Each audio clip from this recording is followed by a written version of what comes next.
बृहस्पति व्रत की विधि। इस दिन बृहस्पति महादेव जी की पूजा की जाती है।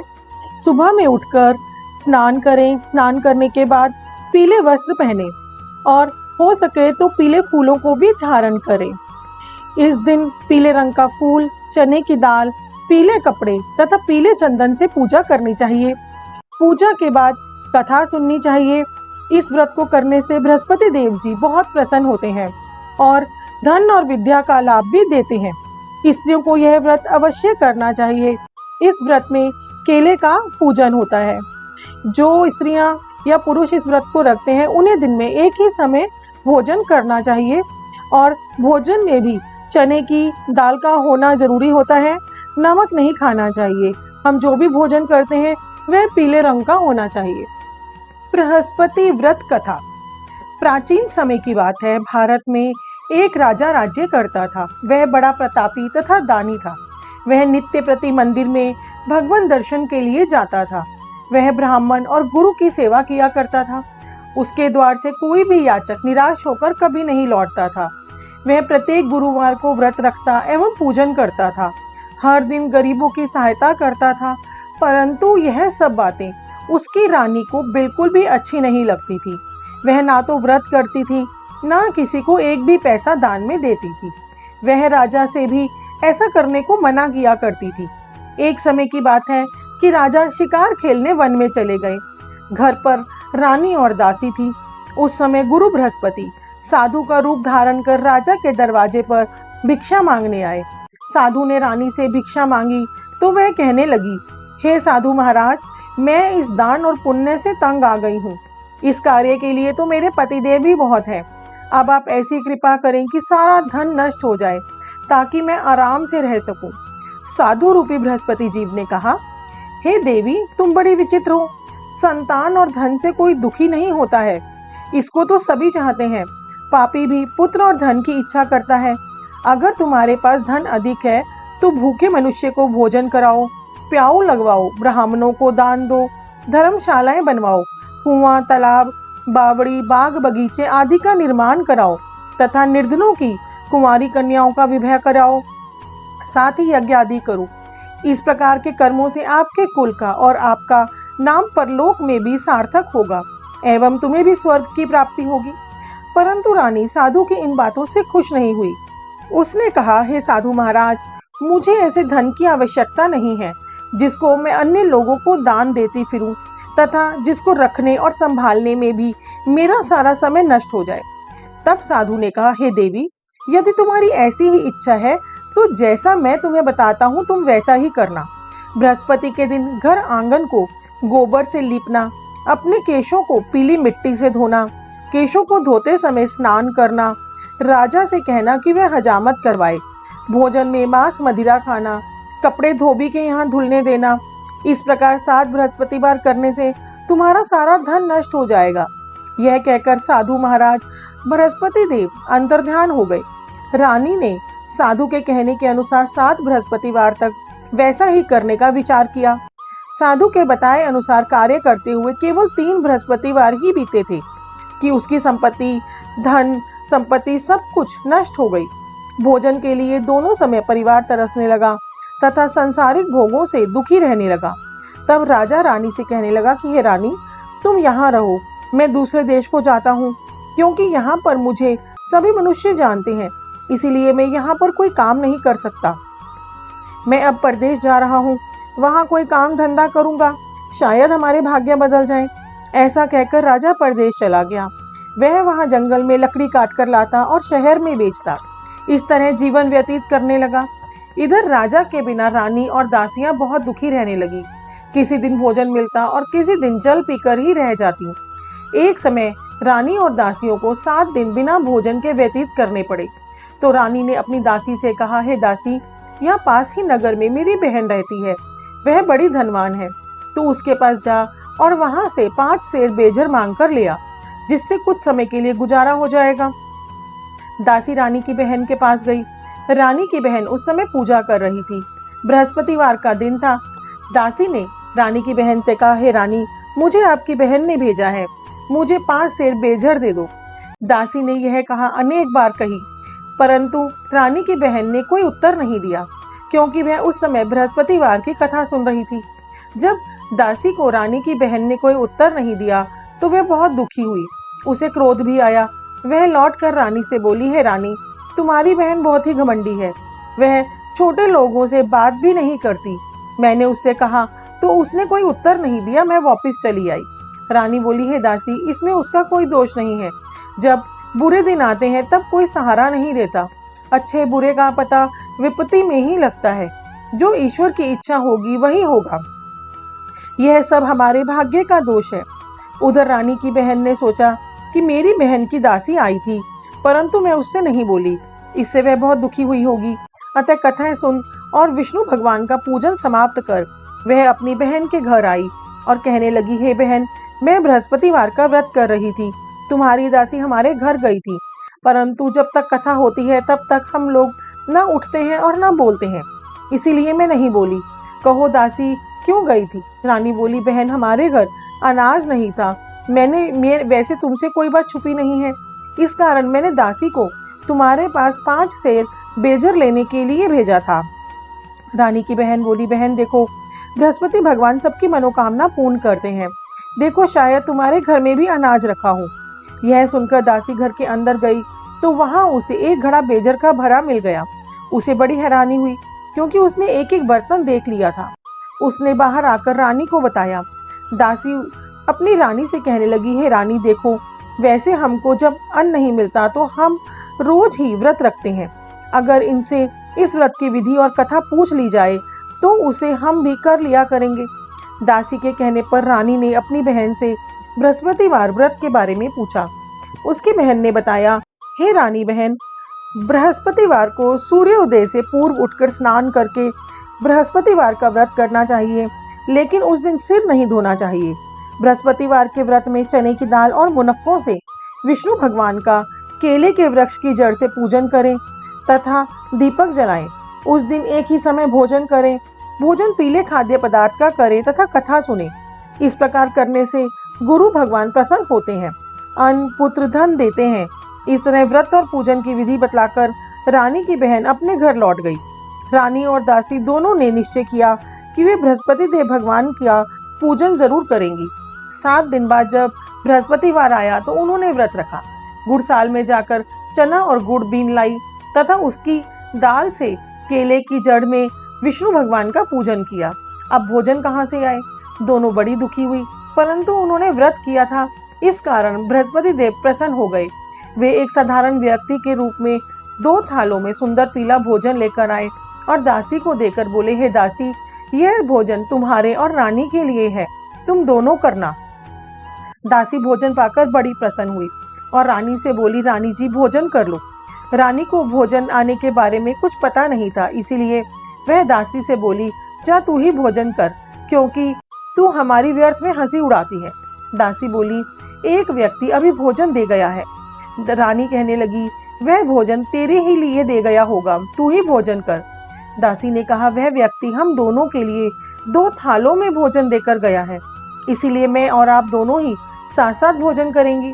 फिर दोनों ने गुरु भगवान को नमस्कार कर भोजन प्रारंभ किया। इसके बाद वे प्रत्येक बृहस्पतिवार को गुरु भगवान का व्रत और पूजन करने लगी।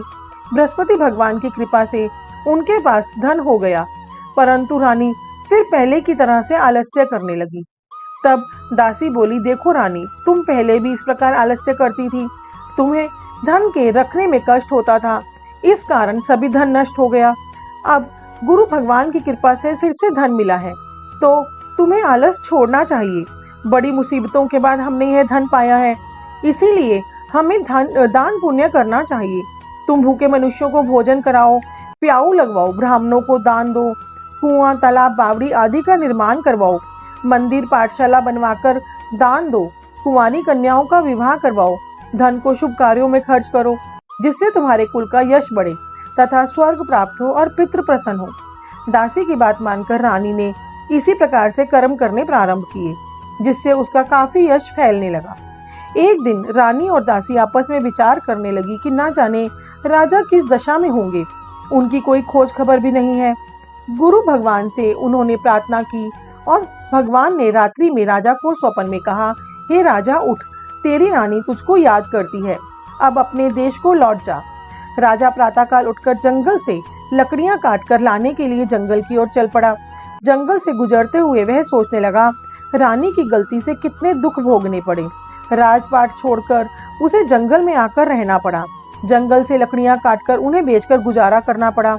उसी समय उस जंगल में बृहस्पति देव एक साधु का रूप धारण करके आए और राजा के पास आकर बोले, हे लकड़हारे, तुम इस सुनसान जंगल में किस चिंता में बैठे हो, मुझे बतलाओ। यह सुन राजा के नेत्रों में जल भर आया और साधु की वंदना करने पर बोला, हे प्रभु, आप सब कुछ जानने वाले हैं। इतना कहकर राजा ने साधु को अपनी संपूर्ण कहानी सुना दी। महात्मा तो स्वभाव से ही दयालु होते हैं। वे राजा से बोले, हे राजा, तुम्हारी पत्नी ने बृहस्पति देव के प्रति अपराध किया था, जिसके कारण तुम्हारी यह दशा हुई। अब तुम किसी प्रकार की चिंता मत करो, भगवान तुम्हें पहले से अधिक धन देंगे। देखो, तुम्हारी पत्नी ने बृहस्पतिवार का व्रत करना प्रारंभ कर दिया है। अब तुम भी बृहस्पतिवार का व्रत करके चने की दाल व गुड़ और जल को लोटे में डालकर केले के पत्ते से भगवान विष्णु का पूजन करो। फिर कथा कहो या सुनो, भगवान तुम्हारी सब मनोकामनाओं को पूर्ण करेंगे। साधु को प्रसन्न देखकर राजा बोला, हे प्रभु, मुझे लकड़ी बेचकर इतना पैसा भी नहीं बचता जिससे भोजन करने के उपरांत कुछ बचा सकूं। मैंने रात्रि में अपनी रानी को व्याकुल देखा है। मेरे पास कोई साधन नहीं जिससे समाचार जान सकूं। फिर मैं बृहस्पतिवार की कौन सी कहानी कहूं या सुनूं? मुझको तो कुछ भी मालूम नहीं है।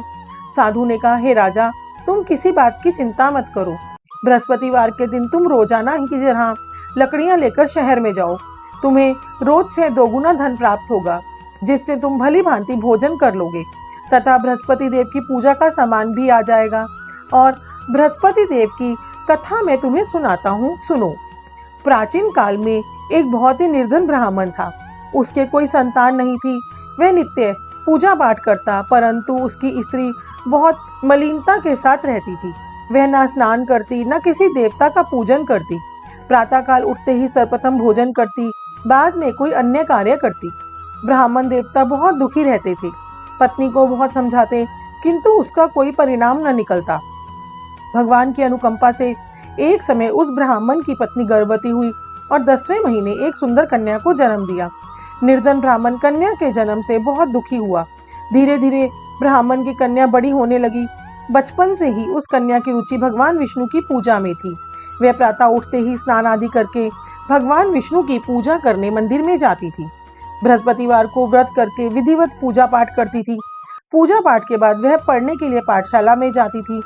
घर से चलते हुए वह मुट्ठी भर जौ साथ लेकर जाती और पाठशाला के रास्ते में थोड़े थोड़े जौ गिराती जाती थी। जब वह पाठशाला से घर लौटती तो जौ के वह दाने सोने में बदले हुए मिलते थे। लड़की सभी सोने के दाने बीन लाती थी। एक दिन जब वह सोने के दानों को साफ कर रही थी तो उसकी माँ ने कहा, बेटी, सोने के दाने साफ करने के लिए सोने का सूप भी होना चाहिए। अगले दिन बृहस्पतिवार था। उसने भगवान बृहस्पति देव की पूजा करके प्रार्थना की और कहा, हे भगवान, यदि मैंने आपका व्रत विधि पूर्वक किया है तो मुझे सोने का सूप दो। भगवान बृहस्पति देव ने उसकी मनोकामना पूरी करने का वचन दिया। पाठशाला से लौटते समय उसे रास्ते में सोने का सूप पड़ा हुआ मिला। घर लौटकर सोने का सूप अपनी माँ को दिखाकर वह सोने के दाने साफ करने लगी। उसी समय नगर का राजकुमार उसके घर के पास से गुजरा। उस सुंदर लड़की को सोने के सूप में जौ साफ करते देखकर राजकुमार उस पर मोहित हो गया। महल में लौटकर राजकुमार ने राजा से उस लड़की से विवाह करने की इच्छा प्रकट की तो राजा ने ब्राह्मण को महल में बुलाकर राजकुमार से उसकी लड़की के विवाह की बात कह डाली। ब्राह्मण तैयार हो गया। धूमधाम से उस लड़की का विवाह राजकुमार से हो गया। दुल्हन बनकर ब्राह्मण की लड़की महल में चली गई। लड़की के चले जाने से ब्राह्मण फिर निर्धन हो गया। उसे कई कई दिन भोजन भी नहीं मिलता था। बहुत दुखी होकर ब्राह्मण एक दिन अपनी लड़की के पास गया। उसने अपने पिता से निर्धनता का समाचार सुनकर उसे बहुत सा धन देकर पिता को विदा किया।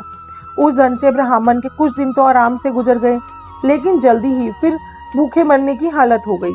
ब्राह्मण अपनी लड़की से धन लेने के लिए फिर महल में पहुंचा। लड़की ने पिता की बुरी हालत देखकर कहा, पिताजी, आखिर आप कब तक मुझसे धन लेकर जीवन यापन करेंगे? आप कोई ऐसा उपाय क्यों नहीं करते जिससे आपका घर धन संपत्ति से भर जाए? ब्राह्मण ने कहा, मैंने तेरी माँ को बहुत समझा लिया, पर उसकी समझ में कुछ नहीं आता। उसका फूहड़पन नष्ट हो तो घर की निर्धनता भी दूर हो जाए।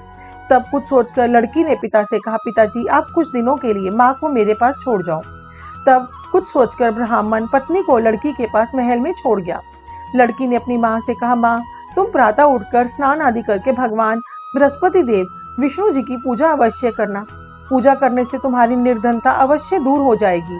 लेकिन उसकी माँ ने उसकी कोई बात नहीं मानी। तब क्रोधित होकर लड़की ने अपनी माँ को एक कक्ष में बंद कर दिया।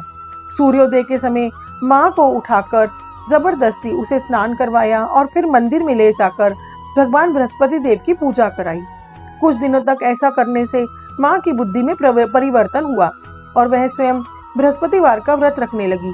उसके व्रत रखने से ब्राह्मण के घर में भगवान विष्णु की अनुकंपा से धन की वर्षा होने लगी। दोनों पति पत्नी धन संपत्ति पाकर आनंद पूर्वक जीवन यापन करने लगे और बाद में विष्णु धाम को चले गए। लक्कड़हारा बने राजा ने उन साधु से भगवान बृहस्पति देव की यह कथा सुनकर बृहस्पतिवार का व्रत करके भगवान विष्णु की पूजा की। उस दिन से उसके सभी कलेश दूर हो गए। लेकिन अगले बृहस्पतिवार को काम काज में अधिक व्यस्त होने के कारण उसने भगवान बृहस्पति देव का व्रत नहीं किया। भगवान बृहस्पति देव लक्कड़हारे से क्रोधित हो गए और उसे भूल की सजा दी। उस दिन नगर के राजा ने नगर में घोषणा करके सबको सूचित किया, प्रत्येक नागरिक मेरे महल में भोजन करने आए। जो नहीं आएगा उसे अपराधी मानकर भारी दंड दिया जाएगा। लक्कड़हारा बने राजा ने उस नगर में राजा की घोषणा को सुना, लेकिन जंगल में लकड़ी काटकर लाने और उन्हें बेचने में देर हो जाने के कारण वह समय पर महल में भोजन करने नहीं जा सका। अतः राजा के सैनिक लक्कड़हारे को पकड़कर महल में ले गए। राजा ने उसे महल के एक कक्ष में बैठाकर भोजन कराया। उसी कक्ष में एक खूंटी पर रानी का सोने का हार लटका हुआ था। लक्कड़हारा अकेला उस कक्ष में भोजन कर रहा था। तभी उसने एक आश्चर्यजनक घटना घटती देखी। देखते ही देखे वह खूंटी हार को निगल गई। थोड़ी देर बाद राजा ने हार को गायब देखा तो लक्कड़हारे को कारावास में डलवा दिया। लक्कड़हारा मन ही मन अपने भाग्य को कोसने लगा। तभी उसे जंगल में मिले साधु का स्मरण हो आया। थोड़ी देर में भगवान बृहस्पति देव सन्यासी के रूप में उसके सामने प्रकट हुए और कहा, हे लक्कड़हारे, तूने भगवान बृहस्पति देव की पूजा नहीं की, इसी कारण तुम्हें कष्ट हुआ है। लेकिन अब चिंता मत कर, बृहस्पतिवार के दिन कारागार के दरवाजे पर तुम्हें कुछ पैसे पड़े मिलेंगे।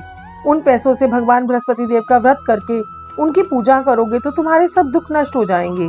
बृहस्पतिवार के दिन दरवाजे पर पड़े मिले पैसों से चने और गुड़ मंगवाकर लक्कड़हारे ने बृहस्पतिवार की कथा कही तो भगवान बृहस्पति देव ने प्रसन्न होकर उस नगर के राजा को स्वप्न में लक्कड़हारे को कारागार से मुक्त करने को कहा। सुबह राजा ने अपने कक्ष में आकर देखा तो खूंटी पर रानी का हार टंगा हुआ था। राजा ने लक्कड़हारे को मुक्त कर दिया और उसे धन और आभूषण देकर विदा किया। लक्कड़हारा बना राजा उस नगर से चलकर अपने नगर में पहुंचा तो उस नगर में कुएं, धर्मशाला, बाग बगीचे देखकर बहुत प्रसन्न हुआ। राजा ने किसी से पूछा, ये कुएं, धर्मशालाएं किसने बनवाई हैं? सबने उसे बताया कि ये सब रानी और उसकी दासी ने बनवाए हैं। राजा महल में पहुंचा तो रानी ने उसका भव्य स्वागत किया। तब राजा ने निश्चय किया कि सप्ताह में एक बार तो सभी बृहस्पति देव का पूजन और व्रत करते हैं, परंतु मैं प्रतिदिन व्रत किया करूंगा तथा दिन में 3 बार कथा कहा करूंगा। अब राजा हर समय दुशैले में चने की दाल बांधे रहता तथा दिन में 3 बार बृहस्पति देव की कथा कहता। कुछ दिनों के बाद राजा को अपनी बहन की याद आई। एक दिन घोड़े पर सवार होकर राजा अपनी बहन से मिलने चला गया। अभी राजा नगर के बाहर पहुंचा ही था कि उसने कुछ लोगों को एक शव को ले जाते हुए देखा। राजा को स्मरण हो आया कि आज उसने किसी को बृहस्पतिवार की कथा नहीं सुनाई। राजा ने उन लोगों को रोककर कहा, भाइयों, आप शव को ले जाने से पहले मुझसे बृहस्पतिवार की कथा सुन लें। लोगों ने राजा पर क्रोधित होते हुए कहा, तुम पागल तो नहीं हो? लेकिन कुछ बड़े बूढ़े लोगों ने कहा, अच्छा भाई, साथ में चलते चलते तुम अपनी कथा भी सुना लो। राजा ने चलते हुए आधी कथा ही सुनाई थी कि शव हिलने लगा। राजा के पूरी कथा सुनाने पर शव उठकर बैठ गया। लोगों ने हैरानी से दांतों तले उंगली दबाई और अगले बृहस्पतिवार से भगवान बृहस्पति देव का व्रत करने व कथा सुनने का निश्चय कर लिया। अब घोड़े पर सवार राजा चलते हुए एक किसान के पास पहुंचा। किसान अपने खेत में हल चला रहा था। राजा ने कहा, अरे भाई, मुझसे बृहस्पतिवार की कथा सुन लो। किसान झुंझलाकर बोला, अरे भाई, देख नहीं रहे हो जितनी देर तक तुम्हारी कथा सुनूंगा उतनी देर में तो पूरे खेत में हल चला लूंगा। राजा निराश होकर चलने लगा। तभी किसान के बैल लड़खड़ाते हुए जमीन पर जा गिरे। किसान के पेट में भी जोरों का दर्द होने लगा। उस किसान की पत्नी जब खाना लेकर आई तो उसने किसान से इस बारे में पूछा। किसान ने घुड़सवार की पूरी कहानी सुनाई। किसान की पत्नी दौड़ती हुई राजा के पास पहुंचकर हाथ जोड़कर बोली, भैया मैं तुम्हारी कथा सुनने को तैयार हूँ। राजा ने उसके साथ खेत पर पहुंचकर बृहस्पतिवार की कथा सुनाई। तभी बैल उठकर खड़े हो गए। किसान के पेट का दर्द भी तुरंत ठीक हो गया। राजा अपनी बहन के घर पहुंचा तो उसकी बहुत आवभगत हुई।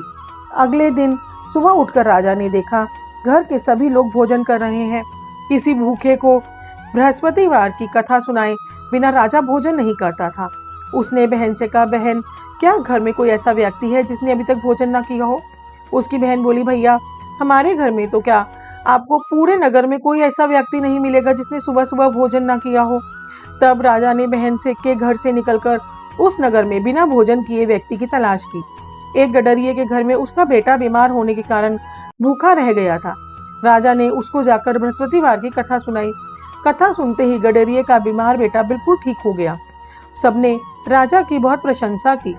एक दिन राजा ने अपनी बहन से कहा, बहन अब हम अपने घर जाना चाहते हैं, तुम भी हमारे साथ चलो, कुछ दिन वहां रहकर लौट आना। राजा की बहन ने अपनी सास से पूछा तो सास ने ताने देते हुए कहा, बहू मायके जाना हो तो अकेली जाना, मेरे पोतों को नहीं ले जाना। तुम्हारे भाई के घर कोई संतान नहीं है, कहीं तुम्हारी भाभी मेरे पोतों पर कोई जादू टोना ना कर दे। दूसरे कक्ष में बहन की सास की बातें सुनकर राजा दुखी मन से अकेला ही अपने नगर को लौट आया। रानी ने राजा से कहा, आप तो अपनी बहन को साथ लाने की बात कहकर गए थे, फिर बहन को साथ क्यों नहीं लाए? तब राजा ने दुखी होते हुए रानी को सारी बात बता दी और कहा कि हम निसंतान हैं, इसीलिए कोई हमारे घर आना पसंद नहीं करता। रानी ने राजा को समझाया, हे प्राणनाथ, हमें बृहस्पति देव ने सब कुछ दिया है, अब भगवान बृहस्पति देव हमें संतान भी अवश्य देंगे। बृहस्पतिवार को विधिवत व्रत करते हुए राजा रानी ने भगवान बृहस्पति देव से संतान के लिए प्रार्थना की। कुछ दिनों के बाद उन्होंने स्वप्न में दर्शन देते हुए कहा, हे राजन, तेरी मनोकामना अवश्य पूरी होगी। एक सप्ताह बाद ही रानी गर्भवती हो गई। 10वें महीने रानी ने एक सुंदर पुत्र को जन्म दिया। राजा रानी जीवन पर्यंत बृहस्पतिवार का व्रत करते रहे। उनके घर में धन की वर्षा होती रही। इस तरह आनंद पूर्वक जीवन यापन करते हुए राजा रानी भगवान बृहस्पति देव की अनुकंपा से मोक्ष को प्राप्त करके सीधे वैकुंठ धाम पहुंच गए। बृहस्पतिवार को विधिवत व्रत करके जो स्त्री पुरुष भगवान विष्णु की पूजा करते हैं, भगवान उनकी सभी मनोकामनाएं पूर्ण करते हैं। बृहस्पतिवार की व्रत कथा संपूर्ण होती है। जय बृहस्पति देवा, ओम जय बृहस्पति देवा, छिन छिन भोग लगाऊं, छिन छिन भोग लगाऊं, कदली फल मेवा, ओम जय बृहस्पति देवा। तुम पूरन परमात्मा, तुम अंतर्यामी, स्वामी तुम अंतर्यामी, जगत पिता जगदीश्वर, जगत पिता जगदीश्वर, तुम सबके स्वामी, ओम जय बृहस्पति देवा। चरणामृत निज निर्मल, सब पातक हरता, स्वामी सब पातक हरता, सकल मनोरथ दायक, सकल मनोरथ दायक, कृपा करो भरता, ओम जय बृहस्पति देवा। तन मन धन अर्पण कर, जो जन शरण पड़े, स्वामी जो जन शरण पड़े, प्रभु प्रकट तब होकर, प्रभु प्रकट तब होकर, आकर द्वार खड़े, ओम जय बृहस्पति देवा। दीन दयाल दयानिधि, भगतन हितकारी, स्वामी भगतन हितकारी, पाप दोष सब हरता, पाप दोष सब हरता, भव बंधन हारी, ओम जय बृहस्पति देवा। सकल मनोरथ दायक, सब संशय हारी, स्वामी सब संशय हारी, विषय विकार मिटाओ, विषय विकार मिटाओ, संतन सुखकारी। ओम जय बृहस्पति देवा। जो कोई आरती तेरी प्रेम सहित गावे, स्वामी प्रेम सहित गावे, ज्येष्ठानंद आनंद, ज्येष्ठानंद आनंद, सो निश्चित पावे। ओम जय बृहस्पति देवा। स्वामी जय बृहस्पति देवा। ओम जय जगदीश हरे, स्वामी जय जगदीश हरे। भक्त जनों के संकट, दास जनों के संकट, बंसी वाला दूर करे। ओम जय जगदीश हरे। जो ध्यावे फल पावे, दुख विन से मन का, स्वामी दुख विन से मन का। सुख संपत्ति घर आवे, सुख संपत्ति घर आवे, कष्ट मिटे तन का। ओम जय जगदीश हरे। मात पिता तुम मेरे, शरण गहूँ मैं किसकी, स्वामी शरण गहूँ मैं किसकी। तुम बिन और न दूजा, प्रभु बिन और न कोई, आस करूँ मैं जिसकी। ओम जय जगदीश हरे। तुम पूरन परमात्मा, तुम अंतर्यामी, स्वामी तुम अंतर्यामी। पार ब्रह्म परमेश्वर, पार ब्रह्म परमेश्वर, तुम सबके स्वामी। ओम जय जगदीश हरे। तुम करुणा के सागर, तुम पालन करता, स्वामी तुम पालन करता। मैं मूरख खल कामी, मैं सेवक तुम स्वामी, कृपा करो भरता। ओम जय जगदीश हरे। तुम हो एक अगोचर, सबके प्राणपति, स्वामी सबके प्राणपति। किस विध मिलूं दया में, कैसे मिलूं दयालु, तुमको मैं कुमति। ओम जय जगदीश हरे। दीन बंधु दुख हरता, तुम रक्षक मेरे, स्वामी तुम रक्षक मेरे। करुणा हस्त उठाओ, अपनी शरण लगाओ, द्वार पड़ा मैं तेरे। ओम जय जगदीश हरे। विषय विकार मिटाओ, पाप हरो देवा, स्वामी कष्ट हरो देवा। श्रद्धा भक्ति बढ़ाओ, श्रद्धा प्रेम बढ़ाओ, संतन की सेवा। ओम जय जगदीश हरे। श्री जगदीश जी की आरती जो कोई नर गावे, स्वामी प्रेम सहित गावे। कहत शिवानंद स्वामी, कहत हरि हर स्वामी, मन वांछित फल पावे। ओम जय जगदीश हरे। स्वामी जय जगदीश हरे। स्वामी जय दीनानाथ हरे। दोस्तों, आपको ये वीडियो कैसी लगी कमेंट बॉक्स में कमेंट करके ज़रूर बताइएगा। हमारे साथ बने रहने के लिए आपके अपने चैनल देवलोक स्टोरीज को सब्सक्राइब कीजिए। हमें इतना प्यार और सहयोग देने के लिए आप सबका बहुत बहुत धन्यवाद।